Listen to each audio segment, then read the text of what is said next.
Hello everyone, I welcome you all on my YouTube channel Lucky Educational Videos, and today we are going to discuss important question answers of poem First Dust of Snow from class 10th. Okay बच्चे चलिए शुरू करते हैं questions. Let's see the first question. What is a dust of snow? What does the poet say has changed his mood, and how has the poet's mood change? तो सबसे पहले question को समझते हैं क्या पोएट ने क्या पूछा है. क्वेश्चन ने क्या पूछा गया है. What is a dust of snow, कि जो डस्ट ऑफ स्नो है वो क्या है. वाई डज द पोएट से हैज़ चेंज्ड हिज मूड, आपको क्या लगता है कि पोएट का मूड कैसे चेंज हुआ है. And how has the poet's mood change, कैसे हुआ. ओके तो यहाँ पर सबसे पहले जब भी आप कोई भी क्वेश्चन अटेम्प्ट करने वाले होते हो तो firstly you are to read the question 2 or 3 times. आप क्वेश्चन को अच्छे से ध्यान से पढ़ो, उसको समझो कि जो क्वेश्चन में क्या पूछा गया है. Okay then you are to answer it. तो चलिए शुरू करते हैं. आंसर क्या है. The dust of snow means, सबसे पहले पूछा गया है कि what is dust of snow, कि डस्ट ऑफ स्नो है क्या. The dust of snow means the fine particles और flakes of snow. Dust of snow क्या है. फाइन पार्टिकल्स हैं किसके, पार्टिकल्स और फ्लैक्स ऑफ स्नो. जो स्नो है उसके फाइन पार्टिकल्स और फ्लैक्स क्या है, डस्ट ऑफ स्नो है. The sudden shower. Next question क्या है. व्हाट डज द पोएट से, पोएट क्या कहता है, हैज़ चेंज्ड हिज मूड, कि किस चीज़ ने उसके मूड को चेंज किया है. Okay the sudden shower in the form of dust of snow. अचानक से पोएट पर क्या होता है, सडन शावर होता है. किससे, डस्ट ऑफ स्नो से. उससे क्या हुआ, the change the poet's mood, poet का मूड चेंज हो गया. नेक्स्ट क्वेश्चन पुट किया है पोएट ने. How has the poet's mood change, कैसे मूड चेंज हुआ उसका. The poet's mood changed from, जो पोएट का मूड है वो चेंज हो गया किससे, from sad to happy, sad से हैप्पी हो गया. ही फेल्ट रिफ्रेश्ड, वो रिफ्रेश फील करने लगा. And wanted to enjoy the rest of day, और चाहता था कि वो जो उसका बाकी का बचा हुआ दिन है वो उसको इन्जॉय करे. ओके तो आंसर में क्या कहा है पोएट ने, कि जो डस्ट ऑफ स्नो क्या है, डस्ट ऑफ स्नो है फाइन पार्टिकल्स और flakes of snow. Dust of snow. Second question put किया है कि पोएट ने ऐसा क्यों कहा है, कि पोएट का मूड जो कैसे चेंज हुआ, कैसे डस्ट ऑफ, अचानक से क्या हुआ, शावर हुआ किस चीज़ का, डस्ट ऑफ स्नो का. ओके जिससे पोएट का मूड चेंज हो गया. और पोएट का मूड चेंज किससे हुआ, पहले वो सैड था वो क्या हो गया, हैप्पी हो गया है. ही फेल्ट रिफ्रेश्ड, वो रिफ्रेश फील किया उसने. ओके देखो सेकंड फॉर्म में आंसर किया गया. ही फेल्ट रिफ्रेश्ड, उसको उसने रिफ्रेश फील किया. And wanted to enjoy the rest of day, और उसको चाहता था कि वो नेक्स्ट जो रेस्ट ऑफ डे है उसको एंजॉय करो, जो उसका बाकी बचा हुआ दिन है. ओके तो सेकंड क्वेश्चन देखते हैं. How does frost present nature in this poem. अब जो पोएम है इसमें जो फ्रोस्ट है, कौन, पोएट रॉबर्ट फ्रोस्ट, उन्होंने नेचर को कैसे रिप्रेजेंट किया है. अब यहाँ पर कुछ क्वेश्चंस दिए गए हैं, उनको हमें रीड करना है और आंसर्स उसके फाइंड आउट करने हैं. Okay What are the birds that are usually named in the poem. आपको ये पता लगाना है कि जो मोस्टली जो पोएम्स लिखी जाती हैं तो उनमें कौन से ऐसे बर्ड्स हैं जिनको यूज़ किया जाता है. Do you think crow is often mentioned in the poem. आपको लगता है कि जो क्रो है उसको पोएम्स में कोई राइटर क्या उसको एक्सप्लेन करता है, उसको यूज़ करता है. What images comes to your mind when you think of a crow. जब भी आप किसी क्रो के बारे में सोचते हैं तो आपके माइंड में कैसी इमेज आती है. ओके तो क्रो को देखकर हमारे माइंड में कैसी इमेज आती है, अच्छी इमेज नहीं आती है. लेकिन पोएट ने किसको यूज़ किया है, क्रो को यूज़ किया है. तो मोस्टली जो पोएट होते हैं वो ऐसे जो बर्ड्स होते हैं उनको यूज़ नहीं करते हैं. अब देखिए generally poet take the birds and trees which are known for their beauty. अब जनरली क्या होता है, जो पोएट्स होते हैं वो क्या करते हैं, टेक सेकंड फॉर्म पोएट्स है. ओके तो सभी के लिए प्लूरल फॉर्म में है इसलिए वर्ब कौन सी आई, फर्स्ट फॉर्म. एस नहीं लगाया गया है. जब इन चीज़ों का आप हमेशा ध्यान रखेंगे जब भी आप कोई आंसर कर रहे हैं तो जो ग्रामेटिकल एरर्स हैं वो नहीं होने चाहिए. ओके कौन सा टेंस आप यूज़ कर रहे हो, कौन से टेंस में आप आंसर कर रहे हो, तो ये चीज़ें आप ज़रूर ध्यान रखेंगे. Generally poet take the birds and trees which are known, जो जाने जाते हैं फॉर देयर ब्यूटी, कि जो जनरली जो पोएट होते हैं उन्हीं ट्रीज़ को या बर्ड्स को यूज़ करते हैं जो अपनी सुंदरता के लिए जाने जाते हैं, एंड गुड क्वालिटीज़, और जिनके अंदर अच्छी क्वालिटीज़ होती है। लाइक जैसे मोस्टली पोएट क्या करेगा, पीकॉक को यूज़ करेगा, पैरेट है, कुकू है, मैना है। ओके, तो ऐसे बर्ड्स को वो क्या करता है, पोएम में डिस्क्राइब करता है। And trees full of beautiful flowers, और ऐसे ट्रीज को डिस्क्राइब किया जाता है जो कैसे होते हैं, beautiful, full of beautiful flowers, जो कि सुंदर फूलों से भरे होते हैं। ओके, एंड फ्रूट्स, और फ्रूट्स से जैसे रोजेज हो गया, लोटस हो गया, ठीक है। तो और भी बहुत सारे ऐसे ट्रीज हैं जिनको पोएट क्या कर सकते हैं, अपनी पोएम में डिस्क्राइब करते हैं। लेकिन यहाँ पोएट ने क्या किया है, किसको डिस्क्राइब किया है, हेमलॉक ट्री को, और किसको, क्रो को, फ्लावर्स एंड बट है हियर। लेकिन यहाँ पर जो फ्रॉस्ट है, रॉबर्ट फ्रॉस्ट है, has taken a totally different approach. यहाँ उन्होंने बिल्कुल अलग अप्रोच ली है, वो बिल्कुल अलग तरीके का पोएम उन्होंने लिखी है। क्यों लिखी है, ही चॉज, चॉज मीन्स सेकंड, चूज की सेकंड फॉर्म है बच्चे, चॉज। ही चॉज अ क्रो, उन्होंने जो क्रो है उसको चूज किया, ये सेकंड फॉर्म में, past indefinite tense, which is not often used in poem, जो क्या है पोएम में यूज़ नहीं किया जाता है। ओके, क्योंकि क्रो को कोई भी पोएट अपनी पोएम में यूज़ नहीं करता है, और यही डिफरेंट अप्रोच है किसकी, पोएट की। क्रो इज़ ब्लैक, क्योंकि क्रो क्या है, ब्लैक इन कलर, उसका जो कलर है वो ब्लैक है। विद हर्श वॉइस, बड़ी कर्कशी उसकी आवाज़ होती है, अगर जो कौवा बोलने लग जाए तो बड़ी, जो कानों को कैसी लगती है, उसकी आवाज़ बिल्कुल बर्दाश्त नहीं होती है। एंड इज़ बिलीव्ड, और ऐसा माना जाता है, to be a symbol of bad omen, और बैड आमेन मतलब बुरी चीज़ मानी जाती है उसको, वहाँ का आना या उसके आवाज़ को सुनना।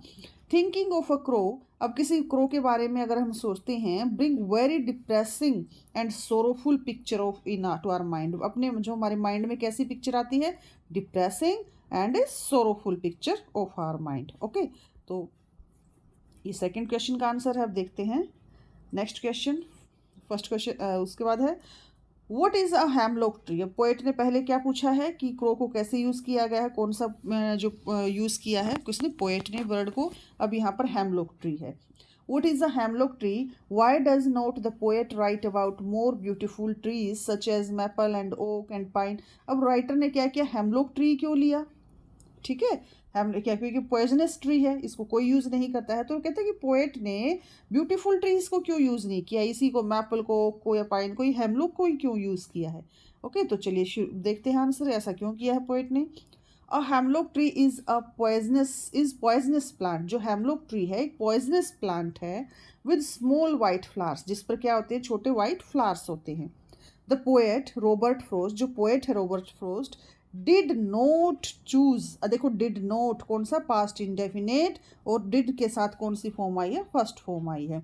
डिड नोट चूज, उसने चूज नहीं किया, to use an oak, maple और पाइन ट्री, उन्होंने इन जो ट्रीज हैं इनको यूज नहीं किया है। इंस्टेड होता है बच्चे की बजाय, इन सब की बजाय ही चोज। अब देखो सेकंड आ गया, अगर नेगेटिव था डिड नोट आ गया, और अगर सिंपल सेंटेंस लिख रही है तो सेकंड फॉर्म आ गई। He chose the hemlock tree, उन्होंने हेमलॉक ट्री को चूज किया एंड लेफ्ट, और छोड़ दिया, left second form again, and left all the beautiful trees, और जो जितने सुंदर जो ट्रीज थे उन सबको छोड़ दिया। Okay, present in the world, संसार में जितने भी ब्यूटीफुल ट्रीज हैं उन सबको उन्होंने छोड़ दिया, और किसको यूज़ किया, हेमलॉक ट्री को।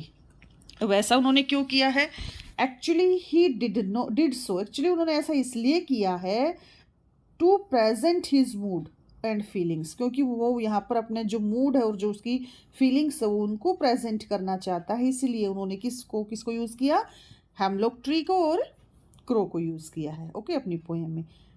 अब नेक्स्ट क्वेश्चन देखते हैं, What do the crow and hemlock represent, joy और sorrow। अब जो क्रो है और हेमलॉक है वो क्या रिप्रेजेंट करते हैं, जॉय को या सॉरो को। What does the dust of snow that the crow shakes off a hemlock tree stands for। अब जो डस्ट ऑफ स्नो क्या करता है, जो क्रो क्या करता है, शेक करता है, किसके ऊपर, राइटर के, पोएट के ऊपर, तो वो किस चीज़ को इंडिकेट कर रहे हैं, चलिए देखते हैं। The crow and hemlock tree, जो क्रो है या फिर जो हेमलॉक ट्री है, रिप्रेजेंट सोरो, वो किस चीज़ को रिप्रेजेंट कर रहे हैं, सोरो को, जॉय को नहीं कर रहे बच्चे। ठीक है, पोएट ने पूछा है, क्वेश्चन पुट किया गया है कि वो किस चीज़ को शो कर रहे हैं, जॉय को या सोरो को। तो हमें क्या दिखाना, वो सोरो को क्या करे, रिप्रेजेंट कर रहे हैं, जॉय को नहीं। एंड डिप्रेशन, और डिप्रेशन को, कौन सा depression, felt by the poet, जो कोई पोएट को महसूस हो रहा है इन दिस मैटेरियलिस्टिक वर्ल्ड, जो इस भौतिकवादी संसार में जो पोएट को दुख और डिप्रेशन महसूस हो रहा है, तो वही क्रो और हेमलॉक ट्री उसी को रिप्रेजेंट कर रहे हैं। I hope you are getting. The dust of snow is the symbol of natural joy. अब जो डस्ट ऑफ स्नो है वो क्या है, सिंबलाइजेस किया गया है उसको, किससे किया गया है, नेचुरल जॉय एंड एनर्जी, कि जैसे ही जो ये डस्ट ऑफ स्नो है पोएट के ऊपर आती है तो एक नेचुरल जॉय और एनर्जी के लिए इसको यूज़ किया गया है। The dust of snow that the crow shakes of a hemlock tree, जो डस्ट ऑफ स्नो है जिसको जो क्रो है वो शेक करता है किसके ऊपर, ऑन द पोएट, किससे, फ्रॉम अ हेमलॉक ट्री, एक हेमलॉक ट्री से। मीन्स इसका जो मीनिंग है, पासिंग थ्रू द सैड, जो उस पोएट की सैड फीलिंग है उसका पास हो जाना, उसका चले जाना, एंड डिप्रेसिंग मोमेंट, और जो उनका डिप्रेसिंग मोमेंट है, जो उनकी सैड फीलिंग्स है वो चले गए हैं, ओके। और जो पोएट है is entering into the time full of Joy and optimism. Optimism होता है आशावादी, कि जो उसके अंदर जो नेगेटिविटी थी, डिप्रेशन था, सैड था, वो सब खत्म हो गया, और वो किसके अंदर एंटर कर गया है, जॉय के अंदर और ऑप्टिमिज्म के अंदर। Okay, I hope you are getting. एक बार दोबारा से फिर से बता देती हूँ कि जो क्रो है वो और हेमलॉक ट्री है वो किसको शो कर रहे हैं, सोरो को और डिप्रेशन को शो कर रहे हैं, फेल्ट बाय द पोएट, जो पोएट महसूस कर रहा है इन दिस मेटलिस्टिक वर्ल्ड, इस भौतिकवादी संसार में जो पोएट दुख और तकलीफ को महसूस कर रहा है, तो हेमलॉक और जो क्रो है वो उसी को रिप्रेजेंट कर रहे हैं। अब डस्ट ऑफ स्नो क्या है, वो सिंबल कर रहे हैं नेचुरल जॉय को और एनर्जी को, okay. The dust of snow that the crow shakes of a hemlock tree, जो डस्ट ऑफ स्नो है जो क्या करता है, जो क्रो है शेक कर रहा है हेमलॉक ट्री से, उसका मीनिंग क्या है कि जो सैड और डिप्रेसिव मोमेंट है दे हैव पास्ट, गुजर चुके हैं, okay. And the poet is entering into the time full of Joy and optimism, और जो पोएट वो एंटर कर रहा है एक ऐसे टाइम में जो कि फुल ऑफ जॉय है और ऑप्टिमिज्म और आशावादी है। How has the poet observed nature in the poem dust of snow. अब यहाँ पर जो पोएम है, ठीक है, तो यहाँ पर पोएम में जो पोएट है उन्होंने नेचर को कैसे ऑब्जर्व किया है, द पोएट हैज़ ऑब्जर्व्ड। अब यहाँ पर हैज़ से क्वेश्चन पुट किया है तो वही सेम आ जाएगा, the poet has observed nature, poet ने नेचर को ऑब्जर्व किया है, देखो क्वेश्चन में शुरू किया गया है बिल्कुल, एज अ पॉजिटिव मीडियम, उन्होंने क्या माना है, नेचर को एक पॉजिटिव मीडियम होता है ऑफ चेंज फॉर हिम। अब पोएट ने क्या कहा है कि जो nature of the poet has observe nature as a positive medium of change for him, की पॉजिटिव मीडियम है उसके लिए, okay. The poet had been the sorrowful and depressive mood in this poem, जो पोएट का mood कैसा था, sorrowful था और वो बड़े ही डिप्रेशन में था, depressive mood in the poem, but then the way, लेकिन वो तरीका, द अक्रोशुक, सेकेंड फॉर्म आ गई फिर से, the crow shook snow dust of कि जैसे उन्होंने उस पर वो जो डस्ट ऑफ स्नो है वो शूक की, इट चेंज हिज मूड, इससे उनका जो पोएट का मूड है वो चेंज हो गया। नेचर गेव सेकंड फॉर्म फिर से, nature gave him the inspiration, अब नेचर ने उसको इंस्पायरेशन दी, प्रेरणा दी, to behave in a positive manner, कि वो क्या करे, पॉजिटिव मैनर में बिहेव करे, ठीक है, वो अच्छे तरीके से बिहेव करे। What is the underlying message for us in our hectic life with references to the poet dust of snow, की जो हमारी हेक्टिक लाइफ होती है, जो हम सारा दिन बिजी रहते हैं, तो उसमें जो पोएट ये पोएम है डस्ट ऑफ स्नो क्या मैसेज दे रही है। दूसरा क्वेश्चन क्या है कि what is the central idea of the poem, अगर ये आपसे एक क्वेश्चन पूछा जाए कि सेंट्रल आइडिया क्या है, ओके। या फिर नेक्स्ट आपसे ये पूछा जाए what does the poet want to convey through the poem dust of snow, की क्या मैसेज देना चाह रहा है। तो बच्चे आपसे इनमें से कोई भी क्वेश्चन पुट किया जाए, you are to write the same answer, okay. तो आंसर देखते हैं, चलिए।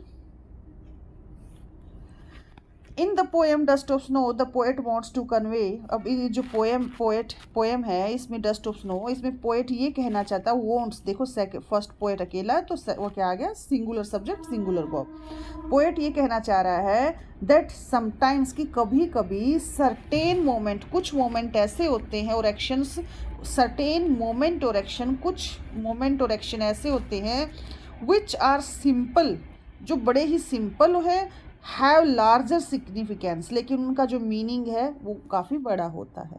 Okay, in the poem dust of snow the poets wants to convey that sometimes some moments and actions which are simple, जो बिल्कुल simple होते हैं, have larger significance, उनका जो मीनिंग होता है काफ़ी बड़ा होता है।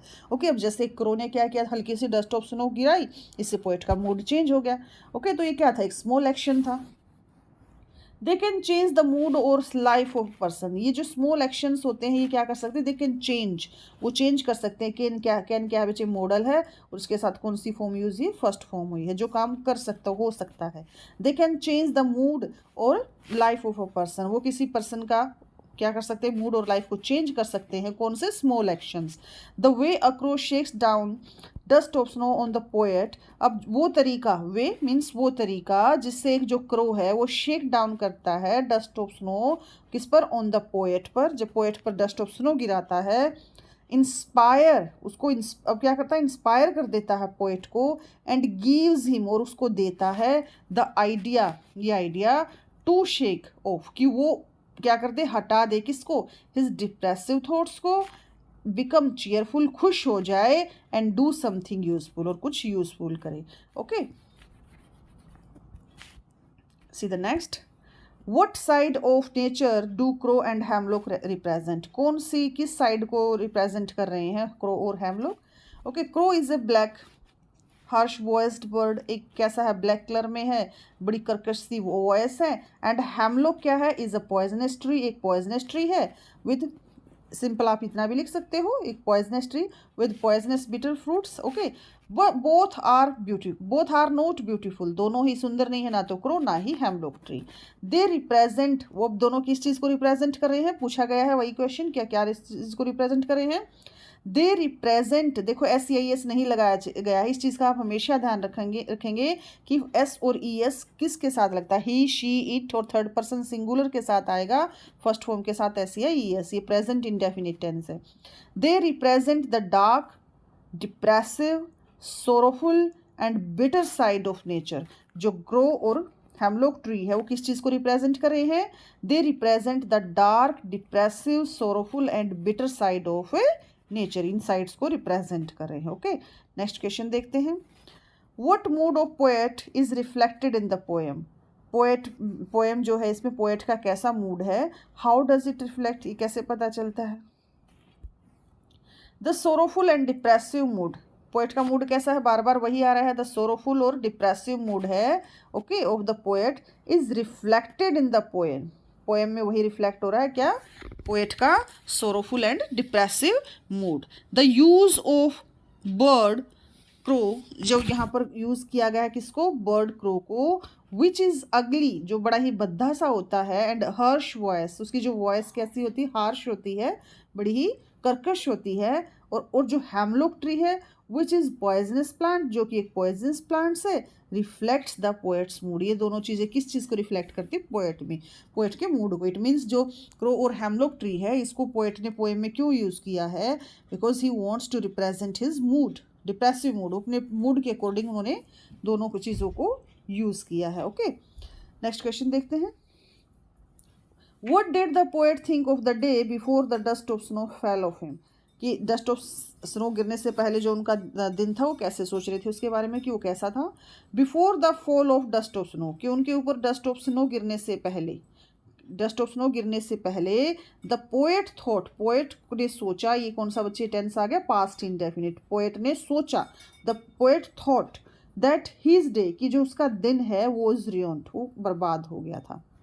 ही was in a bad mood, वो बैड मूड में था, but then use of snow fell on him, लेकिन तभी जो डस्ट ऑफ स्नो उस पर गिरी, it signified something good and joyful, इससे क्या हो गया, उनके अंदर कुछ अच्छा हुआ और कुछ खुश एक तरह से जॉयफुल हुआ, he was happy, his mood change, और जिससे उसका मूड जो है वो चेंज हो गया. Okay, so the next, how does the poet feel before the change of mood.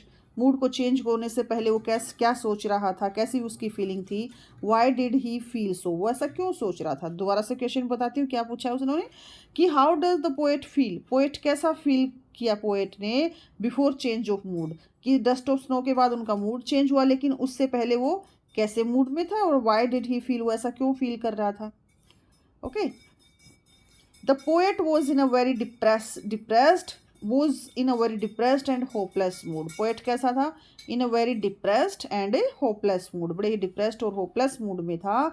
The day offered on no relief, जो डे था वो दिन था, उसे ना तो रिलीफ, उसको आराम मिल रहा था, कंफर्ट था, ना कंफर्ट मिल रहा था, ना हैप्पीनेस थी. और फॉर द पोएट, जो डे है उसने उसको क्या नहीं दिया, रिलीफ नहीं दिया, कंफर्ट नहीं दिया, हैप्पीनेस नहीं दी. For the poet, he felt that the whole day had been wasted for nothing, उसको लगा कि पूरा दिन क्या हो गया, उसका वेस्ट हो गया था.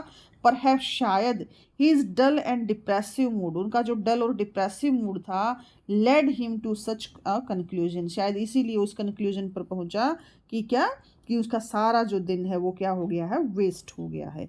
Y does the poet say that he had saved some part of a day. I had rued, I यहाँ पर पोएट के लिए यूज हुआ बच्चे, कि पोएट को ऐसा क्या लगा कि मुझे मेरे दिन का कुछ हिस्सा जो है वो बच गया. Saved some part of the day, ऐसा क्यों बोला है पोएट ने.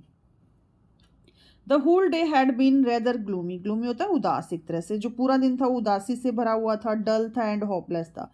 The whole day had been rather gloomy, dull and hopeless. The poet had a feeling, poet के अंदर फीलिंग थी. हैड कौन सी फॉर्म है बेटे, सेकंड फॉर्म है यहाँ पर, और पास्ट इंडेफिनिट टेंस है ये. ओके, कंफ्यूज नहीं होना है कि हैड तो पास्ट परफेक्ट में आता है, ये यहाँ पर क्या है, एज अ वर्ब यूज हुआ है कि कोई चीज़ किसी के पास होना. आई हैव, ठीक है, और मेरे पास थी तो आई हैड. तो पोएट को क्या था, poet had a feeling, poet को पास कैसी फीलिंग थी, that the whole day would go waste, कि पूरा दिन क्या हो जाएगा, वेस्ट हो जाएगा. हाउ एवर द फॉलिंग, जबकि the falling of fine dust of snow, जबकि जो फाइन डस्ट ऑफ स्नो है जब उसके ऊपर गिरी, ऑन हिम, उसके ऊपर, सडनली अचानक से, चेंजेस हिज मूड, उसका मूड चेंज होता है. Changes, okay, changes his mood, उसका मूड चेंजेस होता है. It cheered his depressed spirits, ये क्या है, उसके जो डिप्रेस्ड स्पिरिट थी, उसकी जो आत्मा उदास थी, उसका जो मन उदास था, वो क्या हो जाता है, खुश हो जाता है. He felt as if he had saved some part of the day, और उसको महसूस होता है, felt means second form. Okay, महसूस होना, past indefinite tense. He felt as if he had saved some part of the day, और उसको महसूस होता है कि उसने दिन का कुछ हिस्सा बर्बाद होने से उसका बच गया है. Okay, question number 10. What is the message that Robert Frost wants to convey to the readers in the poem Dust of Snow? जो पोएट है रॉबर्ट फ्रॉस्ट, वो जो रीडर्स हैं, ओके, डस्ट ऑफ स्नो से, रीडर्स को dust of snow जो poem है उससे क्या मैसेज देना चाह रहे हैं. Robert Frost gives a quite positive message, वो बड़ा ही पॉजिटिव मैसेज दे रहे हैं, किसको, to the readers. Depression and hopelessness to cloud our hearts, spirits and mood. जो डिप्रेशन होता है, होपलेसनेस होती है, ओके, नाउमीदी, तो क्या करते हैं वो हमारे हार्ट पे, स्पिरिट पे, आत्मा पे, हमारे मूड पे क्या छा जाते हैं, बादल मीन्स सैडनेस छा जाती है. How ever there is a silver lining beyond every cloud, जबकि क्या है, सभी जो अंधेरा होता है उसके पीछे क्या होती है, उजाला होता है. The poet has given up the all hopes and declared that the whole day would go waste. अब जो पोएट है उसको क्या हो गया, he had given up all hopes, उसकी सारी उम्मीदें खत्म हो गई थी. एंड डिक्लेयर्ड, उसने डिक्लेयर कर दिया था, कौन सा टेंस है, past indefinite second form. The whole day would go waste, कि उसका पूरा दिन क्या हो गया था, वेस्ट हो गया था, उसको ऐसा लगा. Cheerfulness replace, okay, suddenly the falling of dust of snow, लेकिन अचानक से, सडनली होता है अचानक से, क्या होता है, falling of fine dust of snow, जो falling of dust of snow, गिरती हुई जो डस्ट ऑफ स्नो है, ऑन हिम, उस पर, ब्रिंग्स अ सडन चेंज, अचानक से क्या लेकर आती है, चेंज लेकर आती है, इन हिज मूड, उसके मूड में. Cheerfulness replaces the feelings of regret, और जो रिग्रेट फीलिंग्स थी उसकी, पछतावे की कि उसका पूरा दिन वेस्ट हो गया है, वो चेंज हो जाता है किसमें, चीयरफुलनेस में. Okay, now let's see the long questions. Question 1, positive attitude in life can make the world a better place to live in. अगर आपका एटीट्यूड पॉजिटिव है तो संसार क्या है, संसार को रहने के लिए अच्छी जगह बनाता है. Do you agree or disagree with references to the poem dust of snow. ये जो पोएम है, इससे, इसके अगर आपने जो इसको रीड किया तो इससे आपको क्या लगता है कि ये सही है. Express your views bringing out the inherent values. तो हमें अपने व्यूज क्या करने हैं, एक्सप्रेस करने हैं. ओके, तो चलिए देखते हैं आंसर क्या कह रहा है poet. I completely agree with the statement. मैं बिल्कुल एग्री करता हूँ इस स्टेटमेंट से. कि कौन सी स्टेटमेंट, दैट पॉजिटिव एटीट्यूड, कि जो पॉजिटिव एटीट्यूड होता है can make the whole world, can make the world a better place to live in. Robert Frost. Okay, live in, क्योंकि ये जो संसार है उसको रहने की एक अच्छी जगह बनाता है. क्या बनाता है, positive attitude of a person. Robert Frost in dust of snow. Robert Frost कहते हैं कि इसमें पोएम जो डस्ट ऑफ स्नो है, talks on off how an otherwise bad day. वो बात करते हैं कि कैसे एक बिल्कुल बुरा दिन समझा जाने वाला, जो कि बुरा दिन हो गया है, altered into not so bad one, वो चेंज हो जाता है किसमें, एक ना बुरे दिन में. कि देखो यहाँ पर क्या कहना चाह रहा है पोएट, कि जो कहते हैं कि एक जो ऐसा समझा गया है कि दिन बिल्कुल बुरा चला गया है, वेस्ट हो गया है, वो अचानक से क्या हो जाता है, वो चेंज हो जाता है एक अच्छे दिन में. Okay, due to the action of a crow. किसके एक्शन से, एक क्रो के एक्शन से. Okay, it was a seemingly disconnected occurrence that brought about a change of mood in the poet. अब ये क्या है, ये इट वॉज सीमिंगली होता है appearing, that is true. Okay, कि एक ऐसी चीज़ जो आपको घटित होती हुई दिखाई दे रही है. तो जो it was a seemingly disconnect occurrence मतलब घटनाएं, इवेंट्स जो भी हैं. तो ये बिल्कुल इवेंट जो हुई है, जो हुआ, कौन सी इवेंट हुई है, कि fine articles dust of snow. Okay, जो उस पर फॉल हुए हैं, उस पर गिरे हैं. तो इससे क्या होता है, जो पोएट का मूड है वो एकदम चेंज हो जाता है. कि जो इवेंट हुई है, इससे पोएट का मूड क्या हो जाएगा, चेंज हो गया. One lesson that can be learn from the poet. अब यहाँ पर पोएट से हमको अगर कोई लेसन सीख सकते हैं वो ये है, is to see brightness amidst in gloom. Gloom होता है उदासी, कि उदासी में भी, डार्कनेस में भी हमें क्या करना चाहिए, ब्राइटनेस को खोजना चाहिए. मीन्स हमें पॉजिटिव एटीट्यूड रखना चाहिए.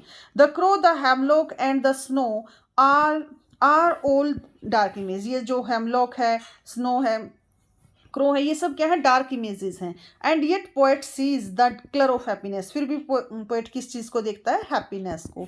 अनदर लेसन इज दैट, अब दूसरा लेसन वो क्या कह रहा है, कि life is made up of small joys. कि जो लाइफ है वो छोटी छोटी खुशियों से बनी हुई है.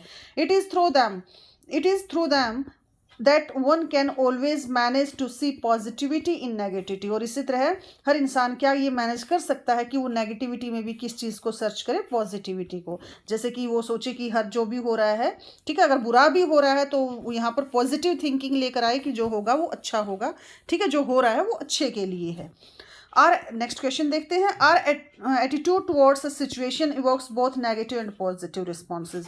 अगर कोई सिचुएशन है तो जो हमारा एटीट्यूड होता है उस सिचुएशन के लिए, तो वो नेगेटिव भी हो सकता है और पॉजिटिव भी हो सकता है. ओके, अब ये क्या करना है, हमें इसको एनालिसिस करना है इस पोएम के अकॉर्डिंग, कि कैसे हमारा जो एटीट्यूड है वो पॉजिटिव भी हो सकता है और नेगेटिव भी. What ever situation life throws at us. Life हमें चाहे किसी भी सिचुएशन में लेकर आए, चाहे वो अच्छी है चाहे बुरी है, it evokes both positive and negative responses. तो हमें दोनों रिस्पॉन्सेज हमारे होते हैं पॉजिटिव, कि हमारी जो थिंकिंग होती है वो पॉजिटिव भी हो सकती है और नेगेटिव भी. Okay, the poet in the poem dust of snow was in a sorrowful mood. अब जो ये मूड, अब जो पोएट थी, सॉरी पोएम थी, इसमें जो पोएट का मूड था वो कैसा था, बैड था. He was in a sorrowful mood. How ever when a crow shook down the dust of snow. जैसे ही एक क्रो उस पर क्या करता है, डस्ट ऑफ स्नो शुक करता है, फॉल करता है on him, his bitter mood. उसका जो बैड मूड था जो उसका, तो क्या होता है, change into a more optimistic one. वो ऑप्टिमिस्टिक होता है बच्चे, आशावादी. ठीक है, पॉजिटिव. तो उसका जो मूड है वो चेंज हो जाता है और आशावाद की तरफ जाता है, कि पॉजिटिव थिंकिंग उसकी हो जाती है. नाउ बीइंग अ सोरोफुल और bad mood already, the poet could have angry at the crow also. अब जब पोएट किस मूड में था, सोरोफुल और बैड मूड में था, ऑलरेडी उसका मूड कैसा था, he was in a sorrowful mood, okay, दुखी था, वो बैड मूड में था। और जब ऊपर से क्या किया, जो क्रो है उसने उस पर शुक डाउन की, क्या, डस्ट ऑफ स्नो। तो वो क्या, पोएट क्या हो सकता था, poet could have got angry at crow, वो क्रो पर गुस्सा भी तो उसको आ सकता था। Okay, how ever the dust of snow becomes a positive medium of change for him. लेकिन यहाँ पर जो डस्ट ऑफ स्नो है वो क्या बनी उसके लिए, क्या बनी, पॉजिटिव मीडियम बनी चेंज ऑफ फॉर हिम, कि उसका जो मूड चेंज हो गया, यहाँ पर जो डस्ट ऑफ स्नो है वो पॉजिटिव मीडियम बनी उसके लिए। It made him cheerful to some extent and help him forget his sadness. और इससे क्या हुआ कि उसका जो चीयरफुल मूड था, इट मेड हिम चीयरफुल, उसने उसको खुशनुमा बनाया, वो खुश हुआ, टू सम एक्सटेंट, थोड़ा सा, उसका जो एक्सटेंट होता है फैलाव, एक तरह से बढ़ना किसी चीज़ का, okay, and help him forget his sadness, और उसकी हेल्प की उसकी उदासी को भूलने में, at least for a few moments, चाहे वो भले ही कुछ ही मोमेंट्स के लिए हो। Thus we see that instead of seeing the negative aspect of happenings, इसलिए हमें क्या करना है, किसी भी इंसिडेंट में हमें उसके नेगेटिव एस्पेक्ट को देखने की बजाय one should see the positive aspect, इंसान को क्या करना चाहिए, उसकी पॉजिटिविटी को देखना चाहिए। वन यहाँ पर ये यूज ह्यूमन बीइंग के लिए, one should see the positive aspect and one's response में greatly affect the outcomes of incidents. और किसी इंसान का जो रिस्पॉन्स है वो अफेक्ट करता है किसको, किसी भी इंसिडेंट्स के आउटकम्स को, कि उससे क्या रिजल्ट निकलने वाला है। ओके, तो वो क्या हो सकता है, पॉजिटिव भी और नेगेटिव भी। अगर सिचुएशन के अकॉर्डिंग पॉजिटिव बिहेवियर होगा तो क्या होगा, वो पॉजिटिविटी होगी। ओके, मूड ठीक रहेगा। लेकिन हर चीज़ में अगर नेगेटिविटी फाइंड आउट करने की कोशिश करेंगे तो जो बिहेवियर है वो कैसा होगा, मूड कैसा होगा, वो बैड होगा। ओके बच्चे, तो ये इंपॉर्टेंट क्वेश्चंस थे, आप इनको एक बार अच्छे से दोबारा से रीड कर सकते हैं। Okay, bye, take care.